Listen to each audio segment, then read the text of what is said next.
వ్యవసాయ మోటార్లకు geo tagging పెట్టేందుకు విద్యుత్ శాఖ సిద్ధమైంది. మోటార్లకు జియో ట్యాగింగ్ చేయాలని క్షేత్రస్థాయి సిబ్బందికి ఆదేశాలు జారీ చేశారు. రాష్ట్ర వ్యాప్తంగా ఫిబ్రవరి 28లోగా ట్యాగింగ్ పూర్తి చేయాలని టార్గెట్ పెట్టారు. మోటార్లకు మీటర్లు పెట్టే క్రమంలో ఇలా జియో ట్యాగింగ్ మొదలుపెట్టారా అనే అనుమానాలు వ్యక్తమవుతున్నాయి.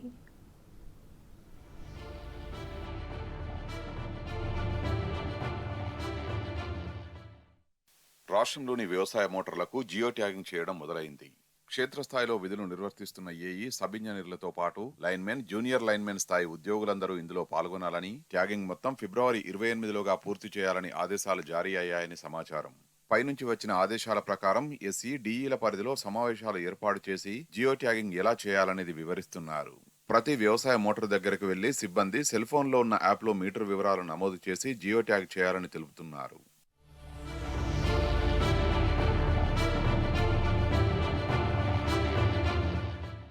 అక్షాంశాలు, రేఖాంశాల ప్రకారం అక్కడ ఒక వ్యవసాయ మోటార్ ఉందనేది యాప్లో నిక్షిప్తమవుతుందని చెప్తున్నట్టు సమాచారం.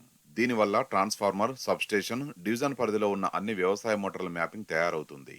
మొబైల్ యాప్లో మ్యాపింగ్ ఆఫ్ అగ్రికల్చర్ సర్వీసెస్ అనే కేటగిరీలోనే ఈ జియో ట్యాగింగ్ చేయాలని అధికారులు సిబ్బందికి వివరిస్తున్నారు. రైతులకు కూడా జియో ట్యాగింగ్ గురించి వివరించి సిబ్బందికి సహకరించేలా చూడాలని ఆదేశిస్తున్నారు.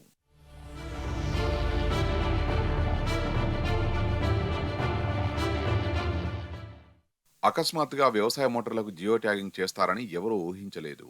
ఈ మధ్య కాలంలో కేంద్ర ప్రభుత్వం తెలంగాణకు ఎస్ఆర్బిఎంలో 0.5% అదనపు రుణాలు తీసుకోవడానికి అనుమతినిచ్చింది. ఈ నేపథ్యంలో మోటార్లకు మీటర్లు పెట్టే క్రమంలో ఇలా జియో ట్యాగింగ్ మొదలు పెట్టారా అనే అనుమానాలు వ్యక్తమవుతున్నాయి. అయితే ఆంధ్రప్రదేశ్లో మోటార్లకు మీటర్లు పెట్టిన తర్వాత జియో ట్యాగింగ్ చేసినట్టు సమాచారం. తెలంగాణలో జియో ట్యాగింగ్ చేసిన తర్వాత మీటర్లు పెడతారని ప్రచారం జరుగుతున్నది. జియో ట్యాగింగ్ ఆదేశాలు కేంద్రం నుంచి వచ్చాయా లేక రాష్ట్ర ప్రభుత్వం తీసుకున్న నిర్ణయమా అనే దానిపై విద్యుత్ శాఖ అధికారులెవరూ నోరు మెదపకపోవడం గమనార్హం.